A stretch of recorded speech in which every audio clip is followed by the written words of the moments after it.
पास सारी चीजें नहीं होती हैं। अब क्या ब्यूरोक्रेसी के पास मेडिकल एक्सपर्टीज है? नहीं है। सही हो गया। क्या ब्यूरोक्रेसी के पास लॉ मेकिंग की एक्सपर्टीज है? नहीं है। इसी तरह क्या ब्यूरोक्रेसी के पास सिक्योरिटी फराहम करने की एक्सपर्टीज है? नहीं है। सही हो गया। तो मैं आपको ये कह रहा हूं कि अब एनसीओसी के अंदर मेडिकल एक्सपर्टीज किसकी थी? डॉक्टर्स की। सही हो गया। वैक्सीन कहां से आई? बाहर से आई। लॉ मेकिंग किसने की? गवर्नमेंट ने की।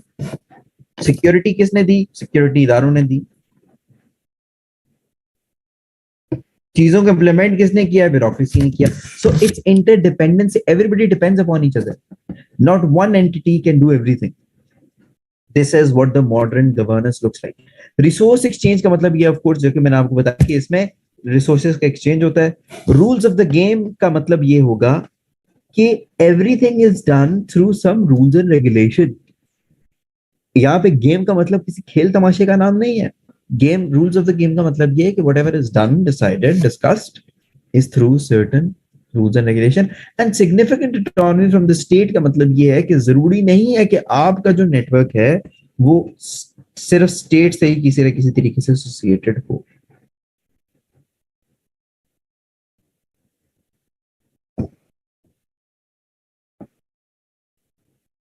ठीक हो गया। अच्छा, इसी तरह जो governance is the stewardship of the formal and informal political rules of the game. तो अब आपने यहाँ पे एक बात समझनी है कि गवर्नेंस बेसिकली किसी गाड़ी का, किसी इदारे का नाम नहीं है। गवर्नेंस एक सिस्टम का नाम है।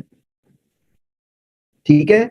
गवर्नेंस क्या होता है कि हमारे जो पॉलिटिकल सिस्टम होता है उसमें फॉर्मल रूल्स एंड रेगुलेशंस भी होते हैं, उसमें इनफॉर्मल रूल्स एंड रेगुलेशंस भी होते हैं। उसमें फॉर्मल तरीके से फैसले भी किए जाते हैं, उसमें इनफॉर्मल तरीके से भी फैसले किए जाते हैं। ठीक है। तो अब फॉर एग्जाम्पल मैं आपको एक मिसाल देता हूं। पार्लियामेंट के अंदर जो फैसला होगा क्या वो फॉर्मल होगा या इनफॉर्मल होगा?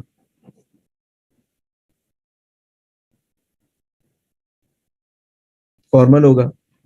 लेकिन दो पॉलिटिकल पार्टीज के हेड्स किसी जगह चाय पीने बैठे हुए और कहते हैं कि हमने आपस में अलायंस बनानी है, वुड इट बी फॉर्मल और इनफॉर्मल? उनका decision that would be informal, but that would still be a decision, that would still have a huge impact. MQM getting in alliance with PPP was an informal decision, but it had an impact in the governance making process in the future of Sin. So I hope I'm making myself clear कि governance is basically is the stewardship. It's a system जिसके through आप जो है निजाम को चलाते हो। वो informal political rules and regulations भी हो सकते हैं, वो फॉर्मल भी हो सकते हैं। सही हो गया। इसी तरह governance refers to those mayors. Okay, good question. देखिए, self organizing, interdependency, they are not paradoxical. What I am trying to say कि they exist on its own. Now when you established NCOC, now NCOC ये थोड़ी theoretical बात हो जाएगी, लेकिन चले आपने पूछा तो मैं आपको बता देता हूँ। देखिए, सेल्फ ऑर्गेनाइजिंग का यहाँ पे मतलब ये है कि once you establish NCOC, it exists as an entity now, it has an existence of its own now. ठीक है। तो that's what self organizing means. Interdependency का मतलब ये है कि within that organization, within that system, key players depend upon each other, and not just within that system. That one governance system or one organization can have an interdependency on the other one, so they are not paradoxical. Don't go into that line. खैर, what we were also discussing, अभी मैं थोड़ा सा आराम से चलूंगा अभी फिर, ताकि आपको समझ आ जाएगी ना एक दफा जब चीज बिल्ड होगी फिर हम तेज चलेंगे। So governance refers to those measures that involve setting the rules of the games for the exercise of power and settling conflicts over such rules. अब इस बात का मतलब क्या है? देखिए, हम उसको भी गवर्नेंस कहते हैं जिस तरीके से हमने कवानीन को बनाया, जिस तरीके से हमने कवानीन को बना के उनको इम्प्लीमेंट किया, अपने मसाइल को हल किया, इसको भी क्या कहते हैं, गवर्नेंस कहते हैं। अब आप देखिए किसी भी मुआशरे के अंदर, हमारा मुआशरे के अंदर ये हुकूमतें बनाने का, कभी आपने सोचा कि मुआशरे के अंदर हुकूमतें बनाई क्यों जाती हैं? What's the point? ताकि हमारे पास एक ऐसी सेंट्रलाइज्ड बॉडी हो जो कि इंसानों के, लोगों के बीच में कॉन्फ्लिक्ट्स को रिजॉल्व कर सके। राइट, यही है ना। क्योंकि हम तो शुरू से ये चलते आ रहे हैं कि पहले जंगल का निजाम था, कोई रूल्स एंड रेगुलेशन नहीं थे, जिसने किसी का माल उठा के भागना है वो उठा के भाग जाए। सही है। लेकिन सोसाइटी के अंदर पीस लाने के लिए, स्टेबिलिटी लाने के लिए, कंसिस्टेंसी लाने के लिए, लोगों के हकूक को प्रोटेक्ट करने के लिए हमने क्या किया, गवर्नमेंट्स बनानी शुरू की बड़े पुराने वक्तों से। हाँ, गवर्नमेंट्स की फॉर्म जरूर चेंज हुई, लेकिन गवर्नमेंट का कॉन्सेप्ट तो सेम है। सो गवर्नमेंट, और पहली बात एक और चीज, गवर्नमेंट और गवर्नेंस आपने मिक्स नहीं करना है, दोनों का मतलब एक नहीं है। गवर्नमेंट तो बस एक एक एक हुकूमत होती है जिसके अंदर कुछ लोग होते हैं, गवर्नेंस एक सिस्टम का नाम है। तो आपने कवानीन को बनाया, ये भी गवर्नेंस है। आपने उन कवानीन को इम्प्लीमेंट करवाया, ये भी गवर्नेंस है। आपने लोगों के मसाइल को हल करने के लिए किसी सिस्टम को रिफॉर्म किया, ये भी governance. So it's all of it is governance. So governance is a very wide area that we are discussing. सही है। Now coming towards the most important concept of it, हम आहिस्ता आहिस्ता क्या कह रहे हैं, चीजों को हम जोड़ रहे हैं आपस में। So governance as a concept focuses on pattern of political steering. ये बड़ा इंपॉर्टेंट टर्म है, पॉलिटिकल स्टीयरिंग। गवर्नेंस बेसिकली ये है कि गवर्नेंस क्या करती है कि वो पॉलिटिकली सिस्टम को स्टीयर करती है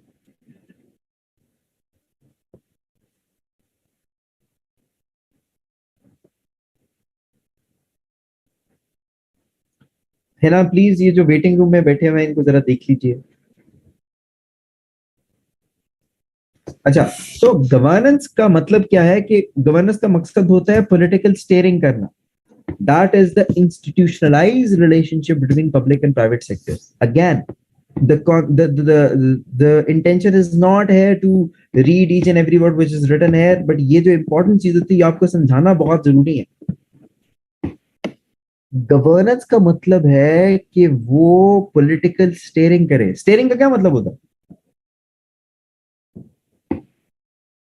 व्हाट डज स्टीयरिंग मीन?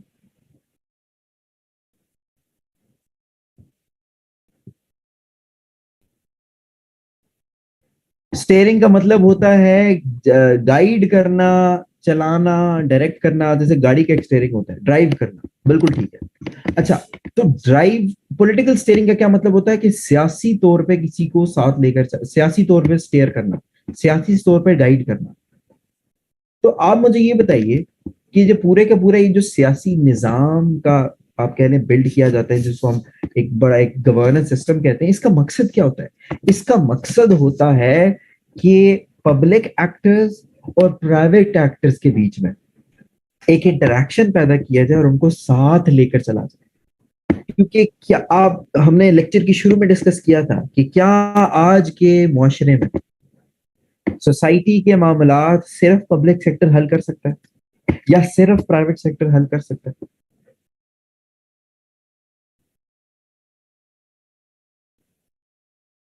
नहीं कर सकता। ठीक है। क्योंकि जरूरत इस तरह की है ना। अब देखिए, अब हमें हमें शायद आप लोगों को ये बात सुनने में अजीब लगती होगी, ये कैसे हो सकता है, क्यों नहीं मसले हल कर सकते? हमारी आंखों के सामने। भाई, मोबाइल हम प्राइवेट इस्तेमाल करते हैं, सिम्स हमारी प्राइवेट है, गाड़ियां हमारी प्राइवेट इदारों से हम खरीदते हैं। अच्छा, स्कूल्स हमारे प्राइवेट है, हॉस्पिटल्स हमारे प्राइवेट है, एम्प्लॉयमेंट हमारी प्राइवेट है। So it's not, so what we are seeing that we live in a society where government is not doing everything. Government doesn't have everything. सो इन लोगों को साथ लेकर चलने के लिए, प्राइवेट और पब्लिक एंटिटीज को साथ लेकर चलने के लिए एक निजाम की जरूरत है। ठीक है, एक सिस्टम की जरूरत है, एक कॉन्सेप्ट की जरूरत है। इनके बीच में मसाइल को हल करने के लिए एक सिस्टम की जरूरत है, और हम उस सिस्टम को क्या कहते हैं?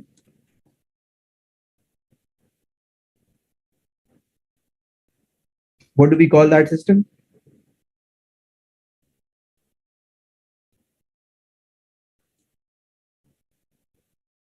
Governance. So that's what governance is. Governance is a system. It is those measures that we take to make up the rules. It is those measures that we take to create partnerships. It is those measures that we take to steward the formal rules and regulations and informal rules and regulations. So I hope things make more sense and you have an idea that governance is such a wide topic. Clear? Okay. Now moving a little forward. अब हम क्या कर सकते हैं कि एक थोड़ा सा एक हल्का सा डिफाइन कर लेते हैं जरा गवर्नेंस को। अब हम इस पोजीशन में आ गए क्योंकि हमने कॉन्सेप्ट को समझ लिया, तो हम थोड़ा सा डिफाइन कर सकते हैं। ये सही प्रॉपर डेफिनेशन नहीं है गवर्नेंस की, बट फॉर नाउ चलेगी। प्रॉपर डेफिनेशन इसको मैं अगले लेक्चर में आपको बताऊंगा। So governance is basically political steering. अब आपने पहला वर्ड ये याद रखना है, political steering, and hence purposeful attempts. दूसरा इंपॉर्टेंट वर्ड है purposeful attempts at coordinating individual action in order to achieve certain policy goals. Now, इस definition को समझने के लिए let me give you an analogy. मैं आपको एक analogy देता हूँ। Let's say 4 लोग हैं, ठीक है? अब आपने गौर से मेरी analogy सुननी है। Let's say 4 लोग हैं और उन चारों ने इस्लामाबाद से लाहौर जाना। सही हो गया?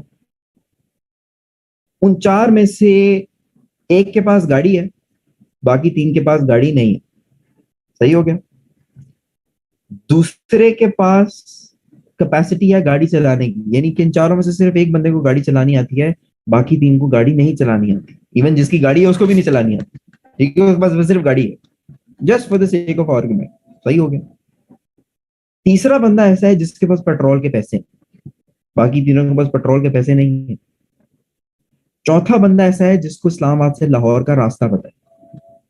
अब आप मुझे एक बात बताइए कि इन चारों में से अगर कोई एक बंदा अगर ना आए, कोई भी एक, क्या बाकी 3 लाहौर इस्लामाबाद से लाहौर जा सकेंगे?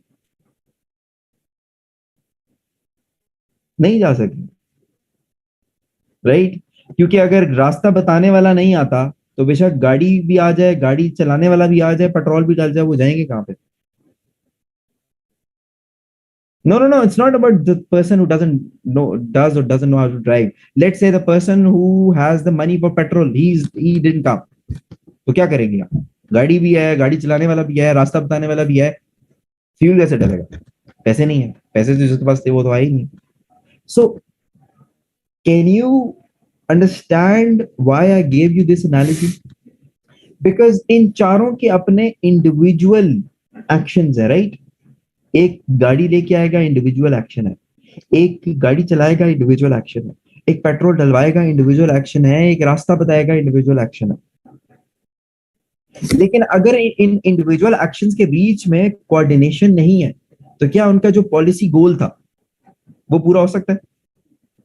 पॉलिसी गोल था इस्लामाबाद से लाहौर पहुंचना, क्या वो पूरा हो सकता है? नहीं। तो जब नहीं हो सकता तो इन चारों के बीच में, इन चारों इंडिविजुअल एक्शन के बीच में एक कोऑर्डिनेशन पैदा करना जरूरी है। तो इन चारों के बीच में कोऑर्डिनेशन को पैदा करना ताकि हम अपने अटेम्प्ट को पर्पसफुल बना सके। इन चारों एक्शंस के बीच में कोऑर्डिनेशन के पैदा करने को क्या कहते हैं?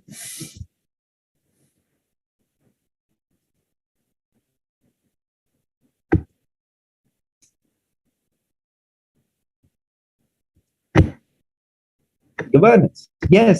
So governance is basically creating coordination between the individual actions ताकि हम अपने पॉलिसी गोल्स को पूरा कर सकें। Clear? See, this was अच्छा, आपको एक और मजे की बात बताऊं। ये जो टॉपिक है गवर्नेंस का, ये जो अभी हम पढ़ रहे हैं, this is the most difficult topic of the whole syllabus. If you can understand what is governance, what is the evolution of governance, तो आगे आप पूरे सिलेबस में प्रॉब्लम नहीं होगा। मैं जानबूझ के सबसे मुश्किल चीज सबसे पहले करवाता हूं ताकि पता चल जाए आपको कि आपने करना है नहीं करना। Again it is for 2023 of course, जो लोग 2022 वाले हैं उन्होंने तो करना ही। अच्छा, so governance refers to the collective settlement of the social affairs and polity, यानी कि हम जो कलेक्टिवली सेटल करते हैं अपने मसाइल को, उसको हम गवर्नेंस कहते हैं। अच्छा, there are two different modes of governance. अब हम टाइप्स की तरफ जा रहे हैं, यानी कि हम जा रहे हैं कि सॉरी, गवर्नेंस इवॉल्व कैसे हुई है, कौन कौन से मेजर मेजर एस्पेक्ट्स टाइप्स हैं गवर्नेंस के या मोड्स है। Hierarchical intervention. अब मुझे आप बताइए कि हायरार्किकल इंटरवेंशन का नाम सुन के, हम डिटेल में पढ़ेंगे, हायरार्किकल इंटरवेंशन का नाम सुन के आपके जहन में किस तरीके का गवर्नेंस मॉडल आता है?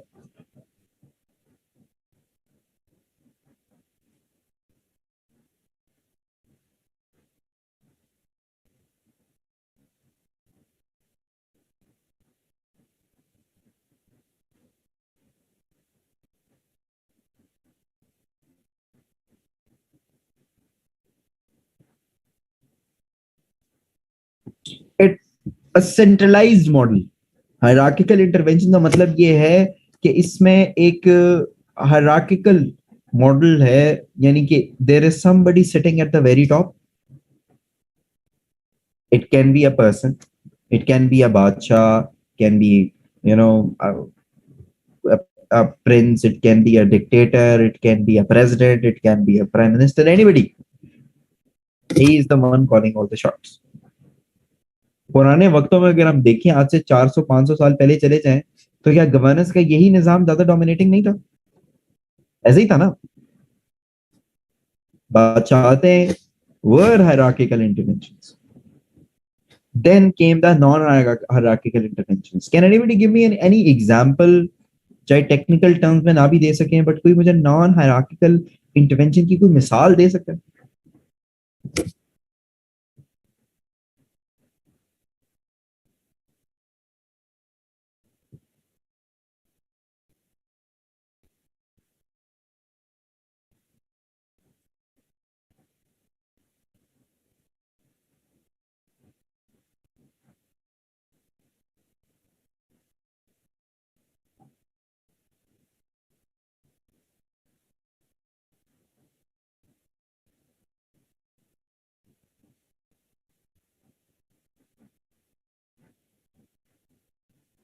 Public private partnership, Switzerland, butterfly organization, I don't know, I am sorry, ये क्या होती है?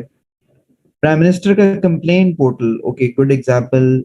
यूएनडीपी, सही है, सही, आप सही बता रहे हैं। देखिए, आप किसी भी मुल्क का नाम भी ले लेते, मैं कहता सही है, क्योंकि आज की दुनिया में कहीं भी हायरार्किकल मॉडल नहीं चलता।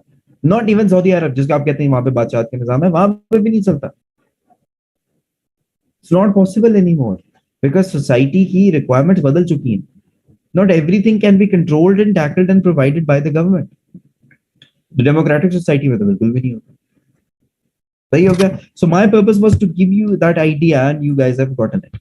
सो before we study the modes of it in detail, जो कि हमने एक्चुअली पढ़ने हैं कि कैसे वो इवॉल्व हुई, एक छोटी सी चीज के, ये जो गवर्नेंस है, nowhere Sufiyan, nowhere. Okay, what do you know about South Korea, North Korea? आप ये जो सारे, मैं जब भी किसी क्लास में पढ़ाता हूँ ना, लोगों के जहन में दो नाम आते हैं, Saudi Arab and north Korea. आप मुझे बताएं, what do you know about north Korea? You don't know anything about it, so why make a speculation about it? I didn't take a name because I don't know anything about it.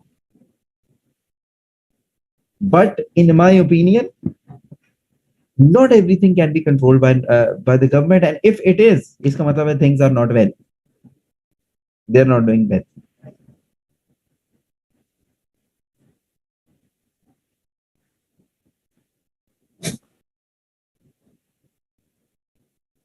Okay, so governance का जो term है,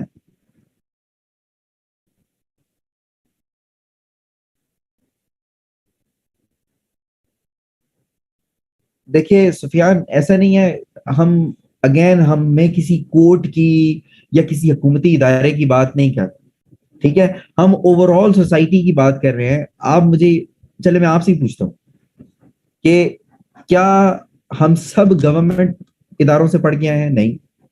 मैं government school, मैं private school में पढ़ा हूँ। हमें जब अस्पताल जाना होता है, कि हम सारे गवर्नमेंट अस्पताल में जाते हैं? नहीं। तो फिर तो ये हर जगह पे हायरार्की एग्जिस्ट नहीं करती है। नॉन हायरार्किकल सिस्टम का मतलब ये है कि मकसद होता है गवर्नेंस को कायम करने का, सोसाइटी के मसाइल को हल करना। तो क्या सोसाइटी के मसाइल का हल सिर्फ गवर्नमेंट के पास है? नहीं, ऐसा नहीं है। ठीक हो गया? तो we are talking about something bigger than the hierarchy of the court. Yes, court has an hierarchy, it does, but हम कोर्ट के अंदर जाके उसकी हायरार्की नहीं पढ़ रहे, हम कोर्ट और उसके साथ वाले इदारों को देख रहे हैं। इस तरह आप उसको समझ। Okay, so the governance term comes from एक पुराना जो एक ग्रीक वर्ब है कुबरनैन, या इसी तरह एक लैटिन वर्ड है गुबरनेर।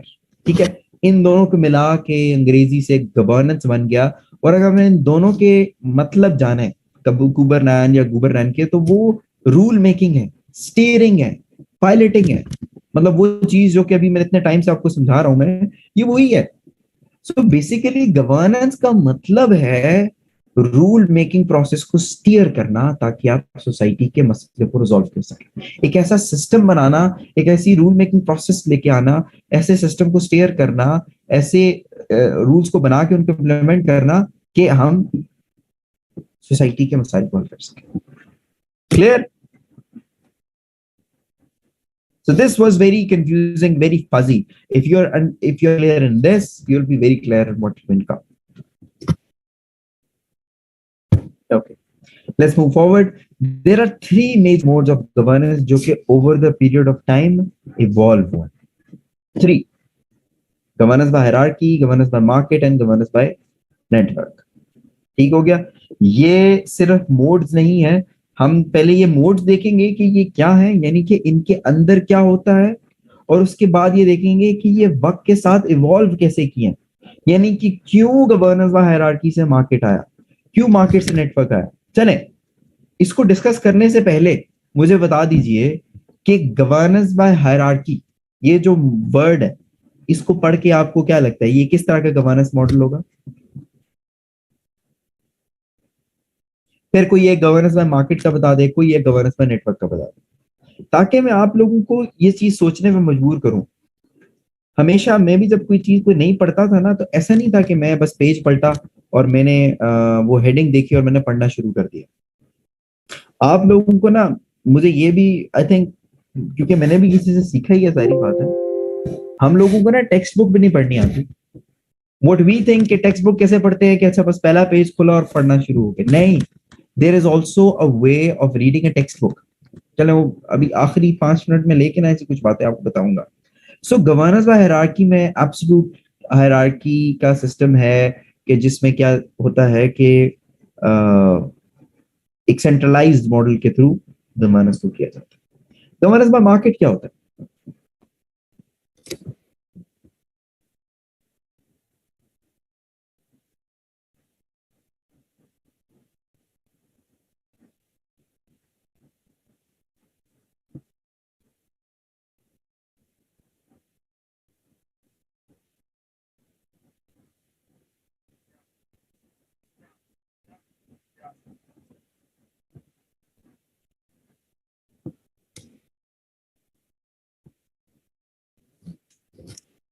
देखिए, गवर्नेंस बाय मार्केट का मतलब यह है कि गवर्नमेंट्स ने अपना काम जो है वो सौंप दिया, जो पुराने वक्तों में गवर्नमेंट से किया करती थी, जैसे सिक्योरिटी है, जैसे कि हेल्थ है, जैसे कि एजुकेशन है, जैसे कि प्रोविजन ऑफ गैस है, इलेक्ट्रिसिटी है, प्रोविजन ऑफ पानी है, वो उसने किसकी उस पर छोड़ दिया? ये मार्केट प्रोवाइड करे। ठीक है, क्योंकि नहीं कर सकती, हुकूमत के पास पैसे नहीं है। गवर्नेंस बाय नेटवर्क क्या होता है?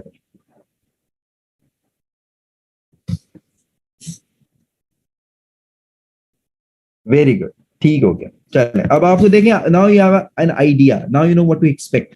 सो what is governance by hierarchy? Governance by hierarchy, it stresses on the roles of formal rules and procedures that are binding for both the public and private actors। यानी कि जब हम governance by hierarchy की बात कर रहे होते हैं, उसके अंदर बेसिकली क्या होता है कि उसके अंदर फॉर्मल रूल्स एंड प्रोसीजर्स होते हैं, उसमें एवरीथिंग इज फॉर्मल, उसमें everything is established, everything is written, and it is binding on everybody in the society. I am not saying that governance by hierarchy does not exist. It does. ठीक है, कुछ इदारे, अब देखिए जैसे bureaucracy है, for example bureaucracy आपको क्या लगता है किस तरह चलता है? Is it run by governance by Market, no, it is run by governance by hierarchy. Still, सही है. खैर वो एंड की बात है कि इस टाइम इनमें से कौन सा एग्जिस्ट करता है और अब कौन सा एग्जिस्ट नहीं करता. तो गवर्नेंस बाय हायरार्की का अगर मॉडल है तो इसमें state has monopoly over the use of force to bring private actors into compliance with the public policy. Governance by hierarchy पुराने वक्तों में देखिए, क्या एक बादशाह की, एक स्टेट की मोनोपोली नहीं हुआ करती थी कि जो वो कहेगा वही होना है.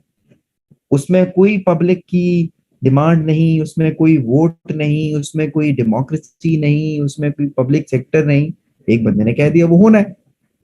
ऐसे ही है ना. यानी कि state has a complete monopoly. They have a monopoly to use even the force. Because वो क्या करते हैं कि स्टेट सैंक्शन कर सकता है प्राइवेट एक्टर को. ठीक है. स्टेट लोगों को सैंक्शन कर सकता है. सैंक्शन करने का मतलब क्या होता है? सजा दे सकता है या जजा दे सकता है.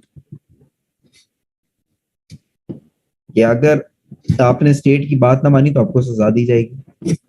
तो गवर्नेंस बाय हायरार्की में हम किस तरह के मॉडल की बात कर रहे हैं जिसमें एक सेंट्रलाइज्ड अथॉरिटी हो which has a control of all the resources of the society.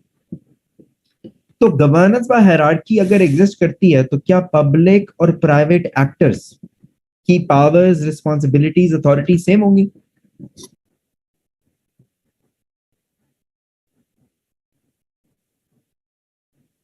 No, it would be asymmetrical.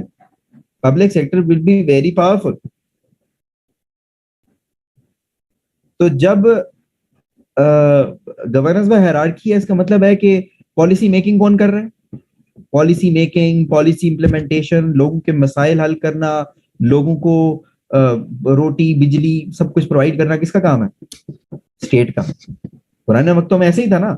Go back 300 4 years 500 backs, even go back to our Khulafai Rashidin, our prophet. What was that? That was governance by hierarchy, right? In which every responsibility lied on state. लोगों को protect करना हो, लोगों को educate करना हो, लोगों को हेल्थ प्रोवाइड करनी हो. ठीक है. Government he rules and regulations बनाएगी, गवर्नमेंट ही लीगल फ्रेमवर्क बनाएगी. हमें लगता है कि अभी भी ऐसे एग्जिस्ट करता है बट ऐसा नहीं है. ऐसा बिल्कुल भी नहीं है. अब तो गवर्नमेंट अकेली पॉलिसी भी नहीं बनाती. या I hope you guys know this that even policies are not being made anymore by just by the government. क्या आज के वक्त में एजुकेशन पॉलिसी अकेले गवर्नमेंट बना सकती है? और अगर बनाती है तो क्या वो सही होगी? नहीं.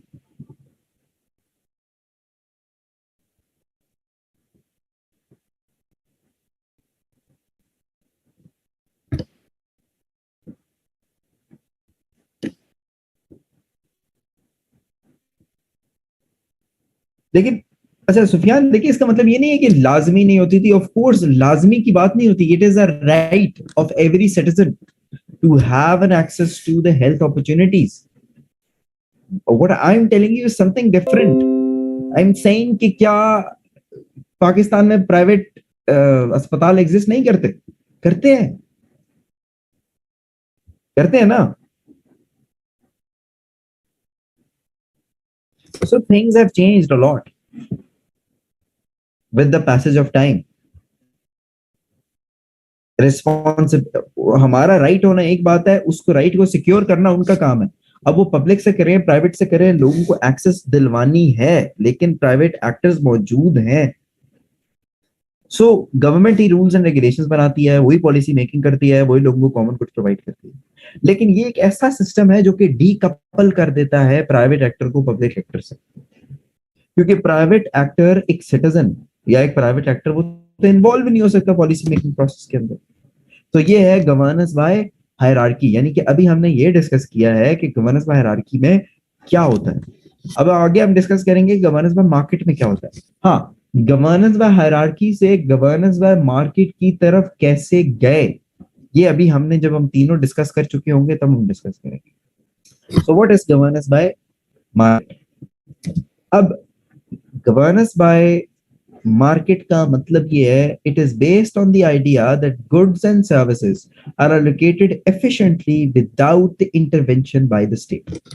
गवर्नेंस बाय मार्केट का मतलब ये है कि एक मुआशरे के अंदर, अब आपने समझना है, अगेन हमें लगता है कि मुआशरे को कायम करने का मकसद हुक्मरानी करना होता है, ठीक है। आपको ये लगता होगा कि आपका सिविल सर्विस में आने का मकसद है कि आप जो है कोई समाउ किंग्स ऑफ द वर्ल्ड बन जाए, और आपको लगता है कि आप बस सब कुछ सही हो जाएगा। ऐसा नहीं है, right? Why do you think the society was established? The society was established to create an amicable environment for the existence of the humanity. The society was established so that people can live, grow and develop themselves. तो किसी भी इंसान के जिंदा रहने के लिए, उसके आगे बढ़ने के लिए उसको कुछ चीजों की जरूरत होती है। उसको खाने की जरूरत होती है, उसको मार्केट की जरूरत है, उसको पुलिस की जरूरत है, उसको सिक्योरिटी की जरूरत है, उसको हेल्थ की जरूरत है, उसको एजुकेशन की जरूरत है, राइट? ऐसे ही है ना। तो ये सारी चीजें गवर्नेंस बाय हायरार्की के अंदर कौन प्रोवाइड कर रहा है? स्टेट। लेकिन गवर्नेंस बाय मार्केट के मॉडल के अंदर हम ये कह रहे हैं कि भाई ये सारी चीजें स्टेट की इंटरवेंशन के बगैर भी प्रोवाइड की जा सकती हैं। इज दैट ट्रू और नॉट?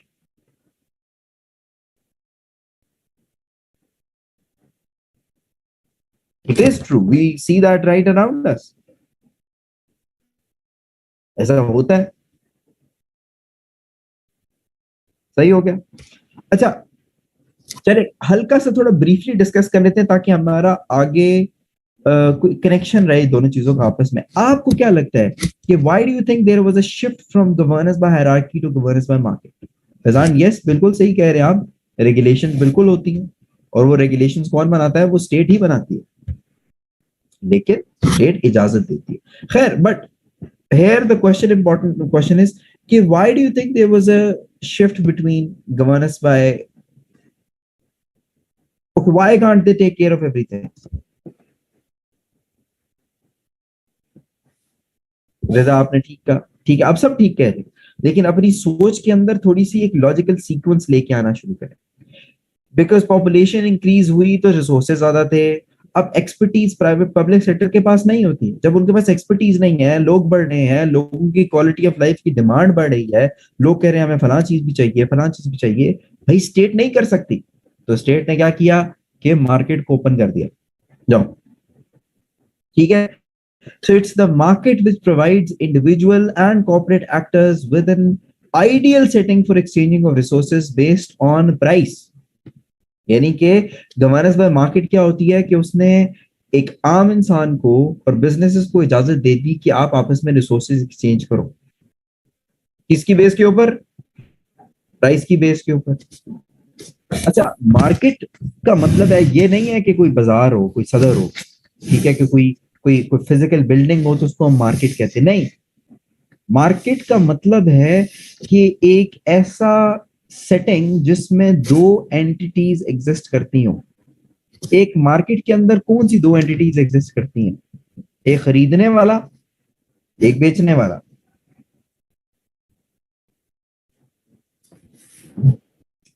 है ना? अगर कोई वेटिंग में है तो काइंडली देख लीजिए। अच्छा, एक खरीदने वाला होता है, एक बेचने वाला होता है, एक बायर होता है, एक सेलर होता है। दोनों क्या अपने अपने इंटरेस्ट नहीं देख रहे होते? दोनों अपने अपने इंटरेस्ट देख रहे होते हैं ना।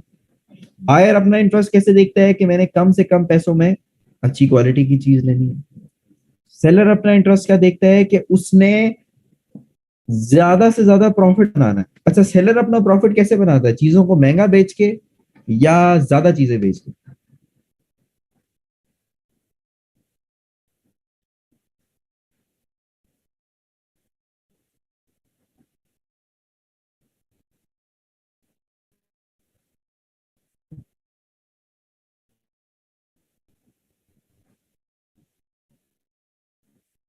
ज्यादा चीजें बेच के। अच्छा, मिडिल मैन, वो सारी चीजें जो होती हैं वो, ऑफ कोर्स मैं हम तो सिंप्लीफाई करके आपको एक चीज समझाना मैं चाह रहा हूँ।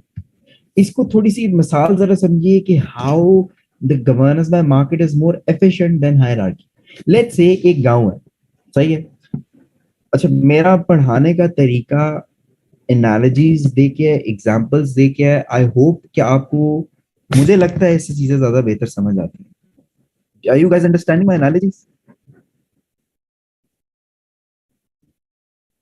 तो चलें एक और एनालॉजी ये चीज समझने के लिए, लेट्स से कि एक गांव है, सही है, या एक छोटा सा इलाका है। हाँ, मोनोपोली वाली बात, सारी वो चीजें सब आपकी ठीक है, हम एक बेसिक चीजों की बात कर रहे हैं। आप बेसिक समझे, फिर इनकी कॉम्प्लेक्सिटीज भी हैं, बिल्कुल है, उस पर भी हम आएंगे।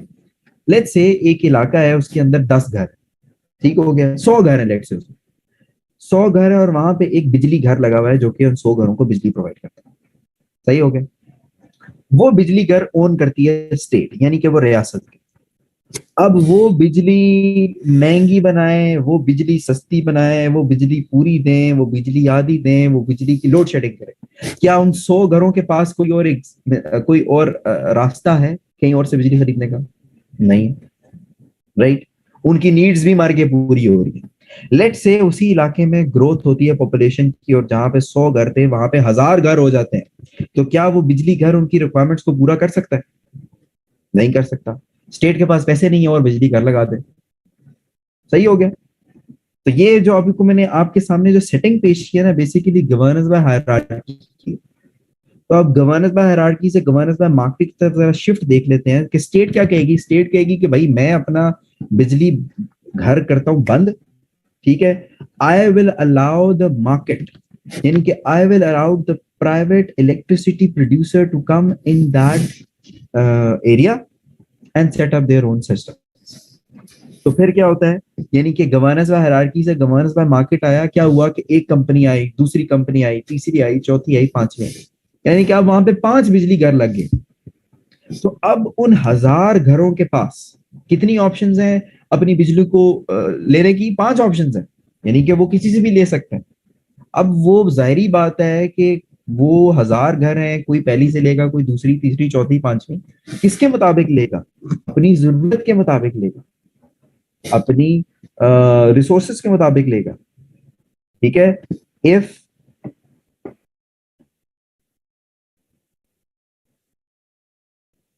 जी बिल्कुल सुफियान, बिल्कुल कह सकते हैं, और है भी। तो अब वो अपनी जरूरत के मुताबिक लेगा। अगर एक बिजली घर है वो 20 रुपए की बिजली देता है, दूसरा 25 रुपए की देता है, अगला 30 रुपए की देता है, तो हम खुद देखेंगे कि यार हमने, तो हमारी जरूरत को क्या चीज सूट करती है, हम अपनी जरूरत के मुताबिक, अपनी जेब के मुताबिक, अपनी प्राइस और अपनी क्वालिटी की डिमांड के मुताबिक।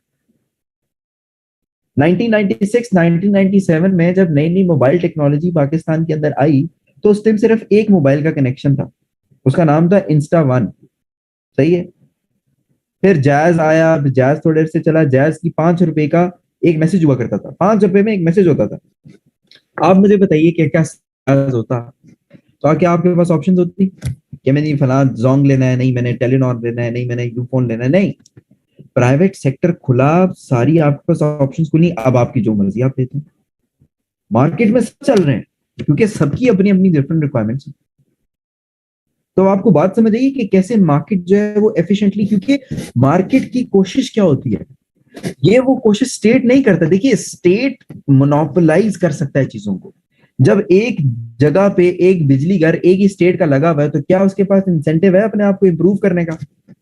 Would it try to make the electricity cheaper when it knows के whether I make it cheaper और expensive, they are going to buy it from me because it's just me. But if you have 5 options, तो वो 5 जो companies हैं वो भी ये try करेंगी कि हम सस्ती से सस्ती चीज बनाएं, मेरे पास ज्यादा से ज्यादा कस्टमर्स आए ताकि मैं प्रॉफिट बनाऊं। So this was the concept that you need to understand of what is governance by market. Clear?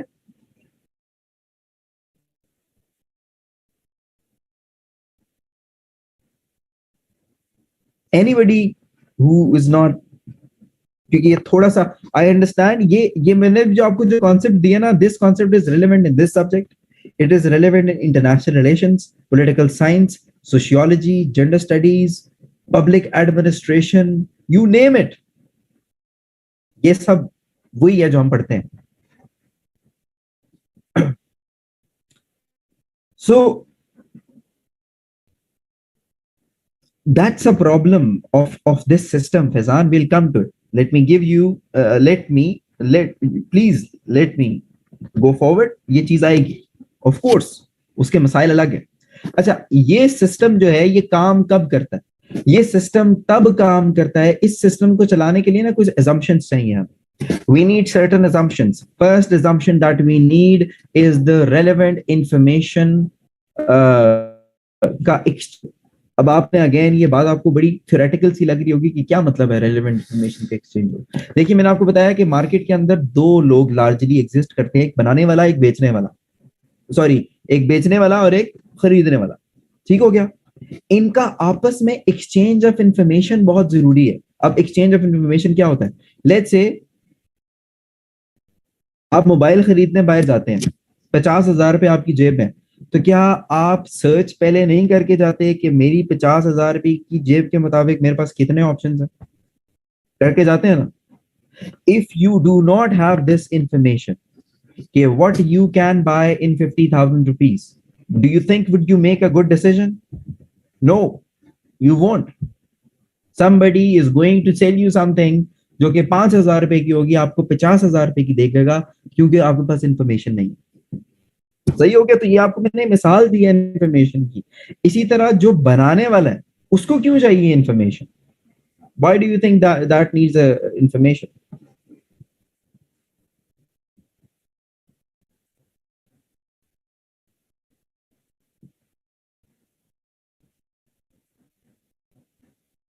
लोगों के बारे में जानने के लिए, उनकी डिमांड्स के बारे में जानने के लिए. अच्छा, किसी ने कहा कि ये कैपिटलिज्म है तो ये एफिशिएंट कैसे हो सकता है? पहली बात, ये please don't get into such big terms right now. Capitalism क्या होता है या इस तरह की क्या चीज होती है? और दूसरा, पूरी दुनिया में ये निजाम है. ठीक है, ये एफिशिएंट है. Market system is efficient. अगर आपने चले कैपिटलिज्म का वर्ड इस्तेमाल कर लिया है, capitalism is efficient. Yes, it has own problems, doesn't mean it's inefficient. So जब हम मार्केट में एंटर होते हैं तो हर बंदा किस चीज के ऊपर डिसाइड कर रहा होता है. मैं दुकान में जाऊंगा, 50,000 रुपए मैंने देने या नहीं देने, मुझे अगर चीज पसंद आएगी तो मैं लूंगा, वरना मैं नहीं लूंगा. But what if I have just one option to buy a phone? वो फिर 50,000 रुपए का हो या लाख रुपए का हो, मैं वही लूंगा. और ये चीज गवर्नेंस बाय हायरार्की में ऐसे ही होता है, एक ऑप्शन आपके पास. ठीक है. सो एक assumption मैंने आपको बताई कि ये सिस्टम तब चल सकता है जब रेलेवेंट एक्सचेंज ऑफ इंफॉर्मेशन हो. दूसरी assumption ये होगी कि हर बंदा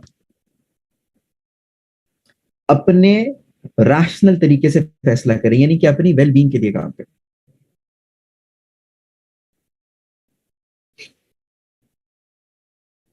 ठीक हो गया? तो यानी कि अच्छा, तो रैशनली कैसे बिहेव करता है एक कंज्यूमर? कैसे बिहेव करता है रैशनली? कि वो सस्ती चीज खरीदेगा, बेहतर से बेहतर चीज, सस्ती चीज. और बेचने वाला कैसे रैशनली बिहेव करेगा? कि उसने ज्यादा से ज्यादा प्रॉफिट बनाना है. अगर इन दोनों में से एक भी चीज ठीक नहीं चलेगी ना, तो भाई सिस्टम नहीं चलेगा. हबीबा गेस करते हैं प्लीज. मैं सबको साथ लेकर चल रहा हूं. I know there are some of you who know a little, थोड़ा बेहतर आपको आता है, आप सबको, and it's very good. But my job is to take everybody along. So in governance by market में क्या होता है कि हर कोई अपनी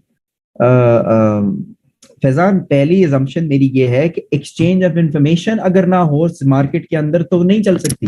भाई, अगर आपकी जेब में लेट्स से 25 लाख रुपए है और आपने गाड़ी लेनी है, तो आप गाड़ी खरीदने से पहले रिसर्च करेंगे अपनी, या नहीं करेंगे कि मैंने कौन सी गाड़ी लेनी है, मेरी 25 लाख की कौन कौन सी गाड़ी आ सकती है? क्योंकि अगर आप ये नहीं करेंगे रिसर्च, तो आपको कोई रिप ऑफ कर देगा. somebody would rip you off. Somebody will sell you something which is not worth 25 lakh. तो इसमें दोनों का जानना बहुत जरूरी है.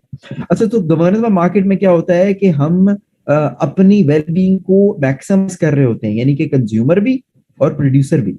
और फिर जो नेगेटिव एक्सटर्नैलिटीज होती हैं सिस्टम की, वो निकाल बाहर कर रहे होते हैं. अब ये एक टर्म है, negative externalities. Let's go back to my analogy which I just give you, कि वो इलाका जहां पे अब 1,000 घर हैं, वहां पे 5 बिजली घर हैं बनाने वाले. उन 5 में से 3 ऐसे हैं जिससे लोग खुश हैं. मतलब 1,000 में से मोर और लेस 99% लोग वही हैं जो कि उन 3 बिजली घरों से बिजली लेते हैं। तो वो जो बाकी 2 बिजली घर हैं वो उनका क्या होगा? वक्त के साथ साथ उनके साथ क्या होगा? वो अपना वहां से सामान चुक के चले जाएंगे, यानी कि उनका बिजनेस ठप हो जाएगा। तो हम देखते हैं ना कि एक रेस्टोरेंट खुलता है, इस्लामाबाद में F6 में एक रेस्टोरेंट खुला है, बड़ी ओपनिंग वगैरह हुई है, लेकिन कुछ अरसे बाद वो बंद हो जाता है। वाई? कंज्यूमर को पसंद नहीं आया। लेकिन पर कुछ ऐसे रेस्टोरेंट होते हैं वो 3 महीने के बाद एक और ब्रांच खोल रहा होता है, तो वो बहुत पसंद आया। So now do you guys understand how is this market working? So it's a two way street. So negative externalities का मतलब होता है कि उस सिस्टम की बुराइयों को निकालना। मार्केट कंपटीशन जरूरी है, लेकिन अब देखिए, अब आप में से कुछ लोगों ने बात की कि मोनोपोली एग्जिस्ट कर सकती है। मोनोपोली यानी कि एक कंपनी जो है वो पूरे के पूरे मार्केट को कंट्रोल करे। जैसे कि आज की दुनिया में, आज की टेक वर्ल्ड में amazon, एप्पल और गूगल ये डोमिनेट कर रही है। Facebook, they are dominating a lot of companies. Competition बिल्कुल जरूरी है, लेकिन उसी कंपटीशन को कायम करने के लिए एक एक निजाम होना जरूरी है, एक दायराकार होना जरूरी है, एक फ्रेमवर्क होना जरूरी है। ठीक है, ताकि एक किसी कंज्यूमर की हक तलफी ना हो। अब आप अगर मार्केट जाएं, आपको कोई मिलावट ज्यादा चीज बेचेगा, ठीक है, तो क्या मार्केट सही काम कर रही होगी? नहीं। आपको अगर कोई 10 रुपए की चीज जो है वो 15 रुपए की बेचेगा, क्या मार्केट सही काम कर रही होगी? नहीं। अगर आप बिजली का बिल पूरा देंगे और आपको बिजली नहीं मिल रही होगी, तो क्या मार्केट सही काम कर रही होगी? नहीं। ठीक है, लेकिन फिर यहाँ पे एक पैराडॉक्स है, यहाँ पे एक मसला है कि चीजें प्रोवाइड करने वाला तो एक प्राइवेट एक्टर है, तो फिर दायराकार कहां से आएगा? हु विल मेक दैट दायराकार? Who is going to make that framework? It is going to be the state. Yes. So in governance by market, the role of the state is to establish that circle in which everybody operates. इसका मतलब है कि state bus एक दायराकार, एक rules and regulation बना देती है कि सब इसके अंदर काम करेंगे, कोई इससे बाहर नहीं निकलेगा, और जो इससे बाहर निकलेगा उसको सजा कौन देगा? उसको सजा स्टेट देगी। ठीक हो गया? तो स्टेट ने मार्केट को रेगुलेट करने के लिए क्या बनाई हुई है? रेगुलेटरी अथॉरिटीज बनाई हुई है। We have all seen it. Can anybody tell me, give me an example of a regulatory market, a regulatory authority? NEPRA, OGRA, PEMRA, ये सारी आप कभी सोचे ना कि इनका क्या काम है? देखिए, नेपरा, पेमरा जैसे फॉर एग्जांपल, पेमरा का क्या काम है कि वो रेगुलेट करती है किसको? प्राइवेट चैनल्स को। नेपरा रेगुलेट करती है बिजली बनाने वालों को। पीटीए रेगुलेट करती है मोबाइल फोन के कनेक्शन देने वालों को। ड्रैब रेगुलेट करती है दवाइयां बनाने वालों को। एफबीआर रेगुलेट करती है टैक्स देने वालों को। ओगरा रेगुलेट करती है गैस प्रोवाइड करने वालों को। तो रेगुलेट कर रहे हैं ना कि कैसे करना है, कैसे नहीं करना, ये ठीक है, ये नहीं ठीक, एसईसी भी बिल्कुल ठीक है। So this is how the society is working now. See, the society has changed. So हम इंटरनलाइजेशन हम कैसे बेहतर कर सकते हैं गवर्नेंस बाय मार्केट को? नेगेटिव पर्सनालिटी को कैसे खत्म कर सकते हैं? स्टेट इंटरवेंशन से, यानी कि स्टेट की बनाई हुई रूल्स एंड रेगुलेशंस से गवर्नेंस बाय मार्केट बेहतर हो सकती है। I hope everybody is clear.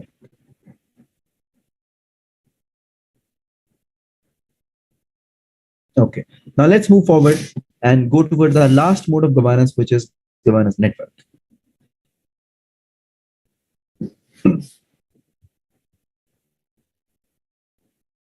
Oh, okay. Sorry, एक second.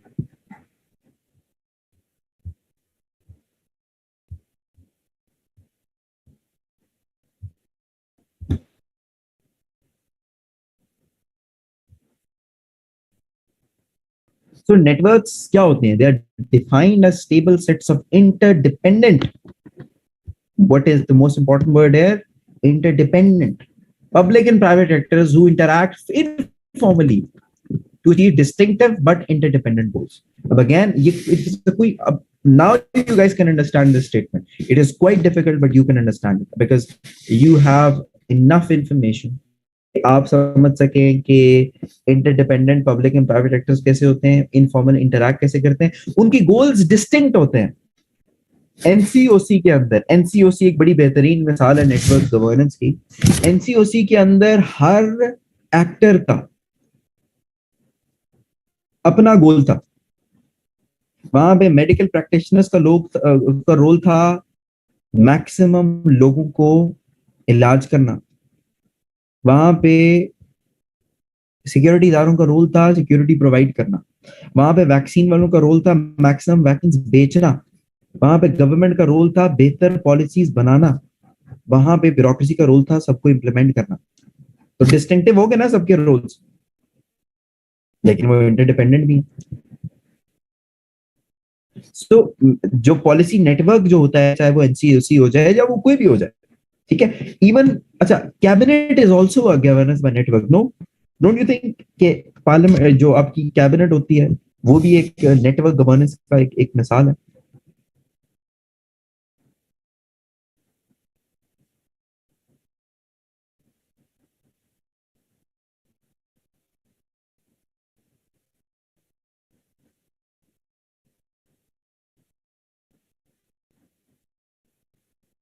ठीक हो गया।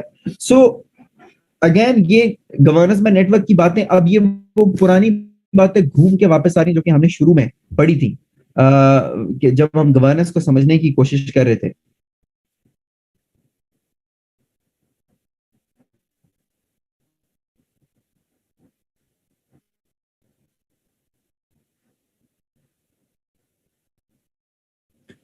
तो इसमें नेटवर्क्स में होता क्या है, the members of the policy networks are linked to one another through the exchange of policy relevant information, expertise and other additional resources.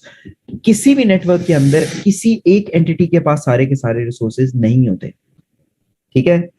And policy networks में होता ही ये है, इसकी फायदा ये है, इसकी खास बात क्या है कि ये सारे रिसोर्सेज पुल इन कर देता है।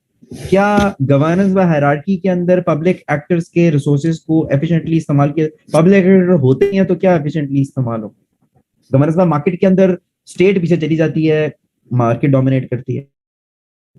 लेकिन गवर्नेंस बाय नेटवर्क एक ऐसा मॉडल है कि जिसमें सबकी एक्सपर्टीज को पूल किया जाता है ताकि मसले के हल ढूंढा जा सके।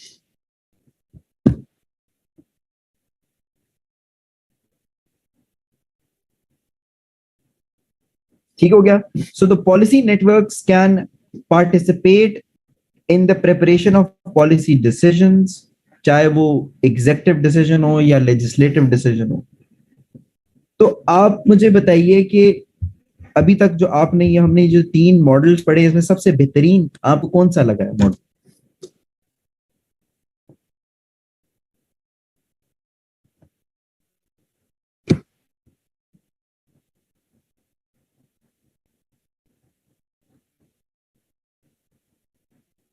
क्यों, वजह, वाई।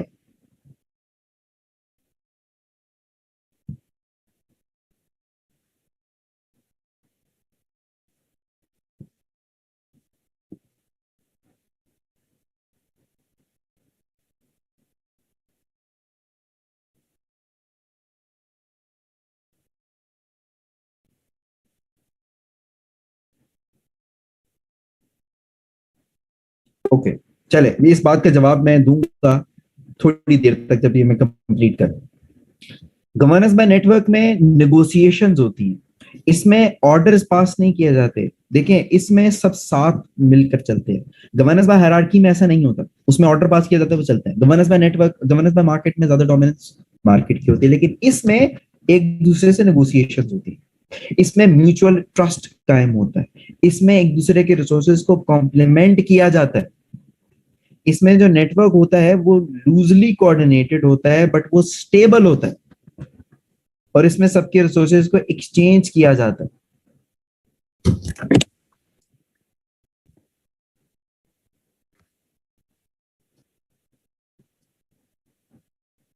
सही हो गया। तो ये जो तीन हमारे पास डिफरेंट टाइप्स थे, अलग अलग। अब हमने जो पढ़ना है वो ये कि आखिर शिफ्ट क्यों आया।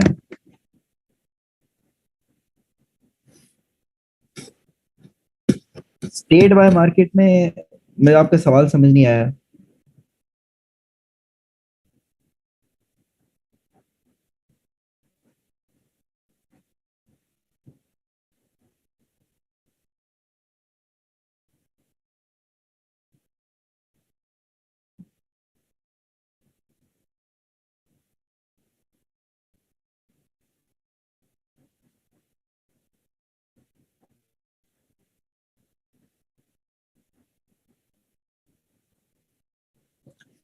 अच्छा, why was there a shift? अच्छा, ये मैं सारों के जवाब दूंगा कि वेयर इज इट प्रैक्टिस्ड और वो सारी चीजें. देखिए आरिफ, नेटवर्क गवर्नेंस हमारी आंखों के सामने इस टाइम प्रैक्टिस हो रही है दुनिया में हर जगह, पाकिस्तान में भी. क्या आपको होते हुए नजर नहीं आता? The way we make education and health policies, it is an example of network governance.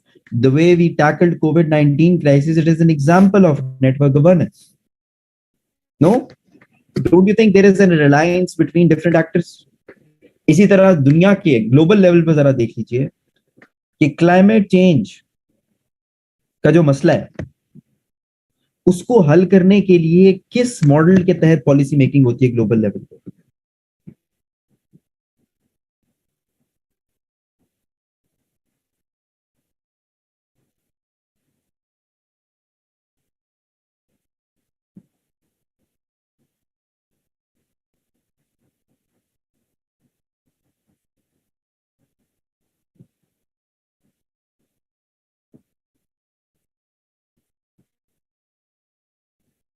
हम इससे गवर्नेंस में नेटवर्क. अच्छा, तो अब आखिरी चीज है जो कि इस टॉपिक की है, क्योंकि आई होप हम कंक्लूड कर सकेंगे आज. आई डोंट थिंक वैसे करेंगे 10 मिनट हमारे पास रहे, बट आगाज इसका जरूरी है.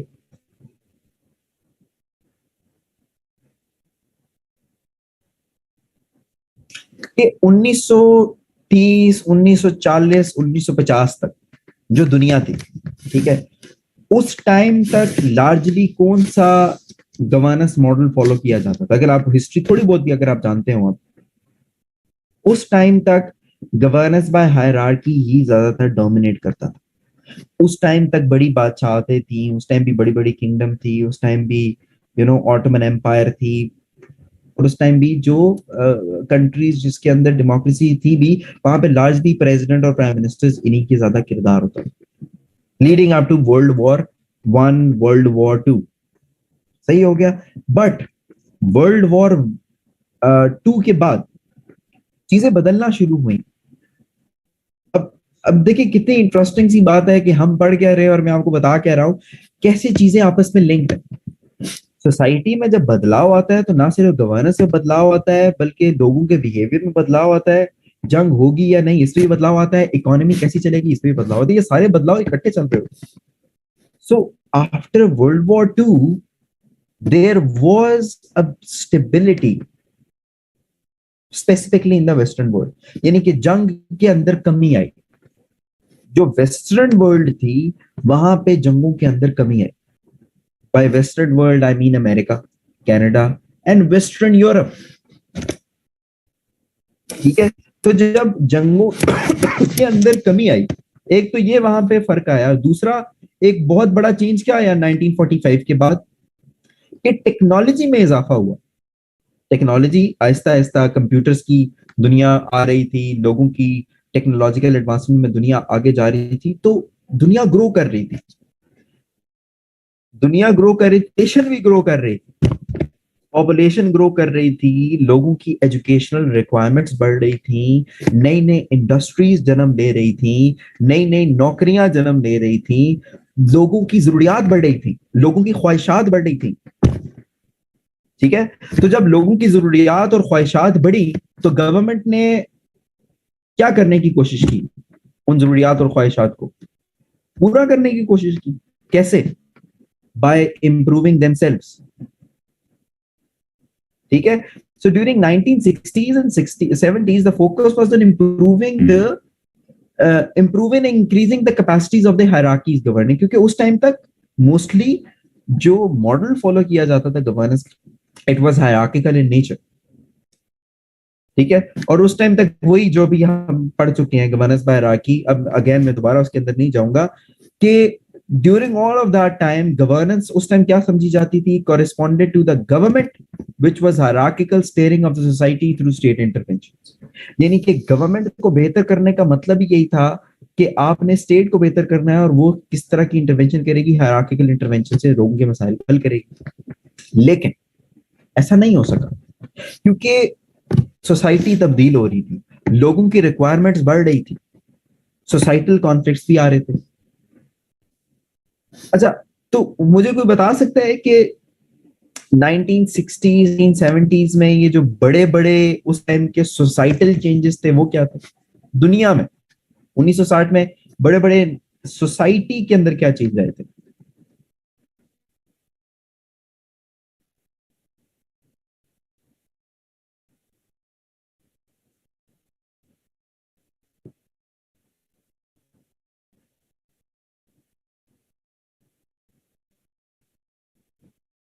उस टाइम पे देखिए, डीकोलोनाइजेशन का प्रोसेस चल रहा था, फेमिनिज्म की मूवमेंट्स चल रही थी, इंडस्ट्रियलाइजेशन की मूवमेंट्स चल रही थी,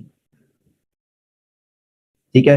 अपार्थाइड का टाइम था, बिल्कुल सही है। तो देखिए, एक एक एक लोगों में अवेयरनेस बढ़ रही थी, तो जब अवेयरनेस बढ़ती है तो रिक्वायरमेंट्स बढ़ती है। सिविल राइट्स मूवमेंट चल रही थी, प्राइवेटाइजेशन दौर शुरू अभी होना था, तो state came under attack. State को अंडर अटैक इसलिए आया क्योंकि स्टेट लोगों की रिक्वायरमेंट्स को पूरा नहीं कर पा रही थी। The hierarchy based governance fail to provide solution for the emerging social and economic problem of the modern state. Fail हो गई, नहीं कर सकी। सो वो जो top down policy making model है, जो कि कमांड एंड कंट्रोल बेस्ड के ऊपर है, जो कि कोवर्सिव टेक्निक्स के थ्रू पॉलिसी इंप्लीमेंटेशन करता था, यानी कि I am talking about governance by hierarchy, वो क्या हो गया, उसको कहा गया कि भाई वो ओल्ड फैशन है, वो ओल्ड स्कूल है, वो इनइफेक्टिव है। ठीक हो गया।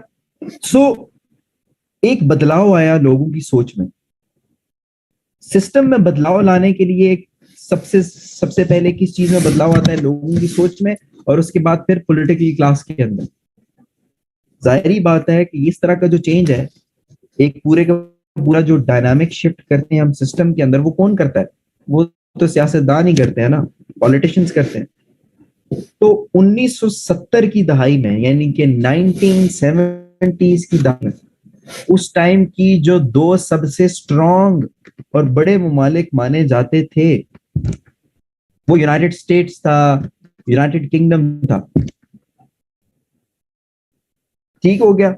वहां पे ऐसी पार्टीज आई, वहां पे ऐसी पॉलिटिकल पार्टीज की गवर्नमेंट आना शुरू हुई, वहां पे ऐसे लोग आना शुरू हुए पॉलिटिकल पार्टीज ने, जिन्होंने इस बात को माना कि भाई स्टेट हर इंटरवेंशन से सोसाइटी का हर काम रिजॉल्व नहीं कर सकती, वी कांट डू इट।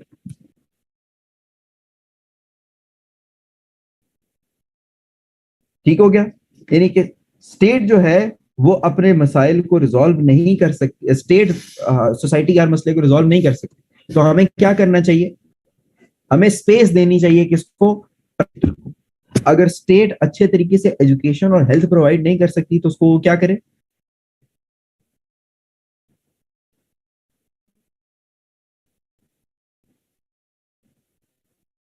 क्या करना चाहिए फिर स्टेट को? प्राइवेटाइज कर देना चाहिए।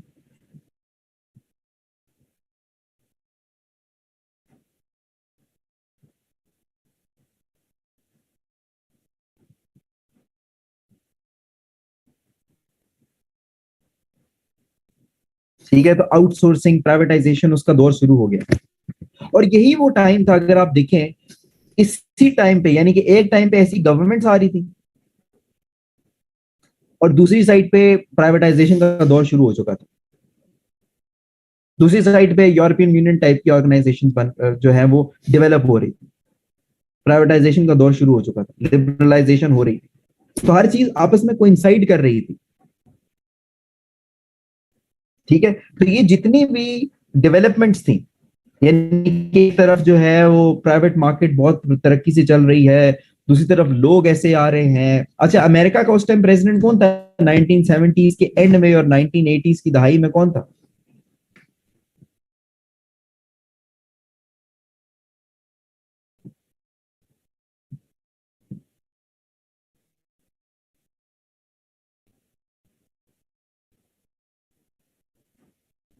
नहीं, एफडीआर तो बहुत पुरानी बात है। वहां पे उस टाइम पे, नो नॉट निक्सन, हम बात कर रहे हैं 70s के एंड की, 80s स्टार्ट की। Ronald Reagan, yes. Ronald Reagan. और इंग्लैंड में प्राइम मिनिस्टर कौन था?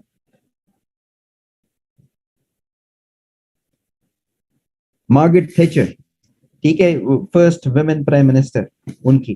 तो ये जो लोग थे ये वाली सोच लेके आए थे, ये सोच लेके आए थे प्राइवेट सेक्टर को इंप्रूव करने की। तो ये जो सारी 1980s में एक नया ट्रेंड डेवलप हुआ कि जिसमें रिड्यूस किया जाए हायरार्की गवर्नेंस को और मार्केट कोऑर्डिनेशन की तरफ रिलाई किया जाए। So that meant that the government no longer provides goods and services themselves. ठीक है, रादर उसने क्या किया कि अपने आप को पीछे करके रेगुलेटरी फ्रेमवर्क्स बनाए, जो कि मैंने आपको थोड़ी देर पहले बताया, रेगुलेटरी अथॉरिटीज बनाए, और लोगों को सर्विसेज प्रोवाइड करने की जिम्मेदारी किसको दे दी?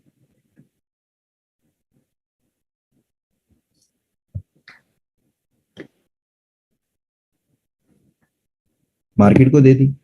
तो स्टेट जो है वो इंटरवेंशनिस्ट स्टेट से क्या बन गई? रेगुलेटरी स्टेट बन गई। यानी कि अब हम देखें 1980 की दहाई में दाखिल हो चुके हैं और स्टेट जो है वो इंटरवेंशनिस्ट स्टेट से रेगुलेटरी स्टेट बन चुकी है।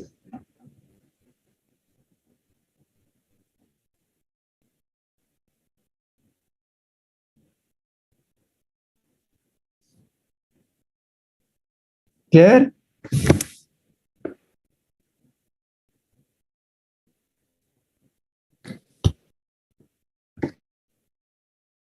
सो यही हुआ। हमने हमने अपनी आंखों के सामने देखा भी कि regulatory left the provision of goods and services to the market mechanism. हमने देखा कि दुनिया में पोस्टल सर्विसेज, टेलीकॉम, रेलवे, बिजली, गैस, पानी, हेल्थ, एजुकेशन, इन सारी चीजों की क्या हुई? प्राइवेटाइजेशन होना शुरू हुई। यानी कि ये वो काम जो कि आज से पहले प्योरली स्टेट के समझे जाते थे, वो उन्होंने मार्केट को प्रोवाइड करना शुरू कर दिया कि आइंदा के बाद ये आप करें, हमसे नहीं होते। हमारे पास पैसे नहीं है, हमारे पास बंदे नहीं है, हमारे पास रिसोर्सेज नहीं है, जो भी आप कहें। ठीक हो गया। और जैसे जैसे प्राइवेटाइजेशन हुई, रेगुलेटरी एजेंसीज भी बनी। सो रोल बैक किया स्टेट ने अपने आप को 1980s के अंदर। लेकिन अभी हमें यह तो समझ आ गई है कि हायरार्की से मार्केट की तरफ क्यों आए। ठीक है, अब जो एक चीज रह गई है वो ये कि मार्केट से हम नेटवर्क की तरफ क्यों आए। अब वो अगर मैं बताना शुरू करूंगा तो टाइम थोड़ा सा ऊपर निकल जाएगा, तो आई विल जस्ट समराइज। अभी तक हमने जो पढ़ा है वो हम आखिरी हिस्सा जो है वो हम नेक्स्ट लेक्चर में कर लेंगे। देखिए, मैं थोड़ा सा स्लो चला आज, मकसद मेरा इंट्रोड्यूस करवाया जाए सब्जेक्ट से, और आपके जो कंसर्न्स हैं वो थोड़े से रिजॉल्व कर लूं और एक बेस बिल्ड कर दूं। तो this base that we have built today is enough to for any lecture that is going to come. This was the most difficult part. If you have understood this, the rest is easy. So I hope that because this subject it might look little boring, but मुझे तो नहीं लगता था। I don't know आपका क्या opinion है। अगर आपका अभी भी कोई कंसर्न है या आपने कोई मुझे कोई सजेशन देनी है, something that you want me to add on या change the way I teach for the next class, तो अभी आप बता दें ताकि हम आगे जाके उसको उसको हम चेंज कर सकें।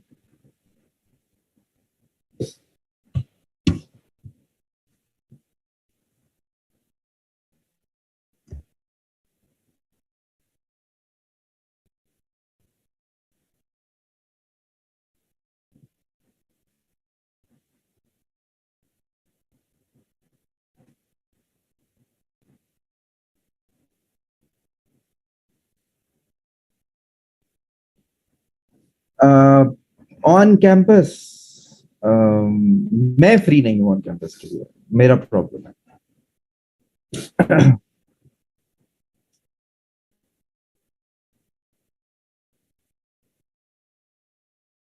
ठीक है, चले इंशाल्लाह, I'll see you in the next class.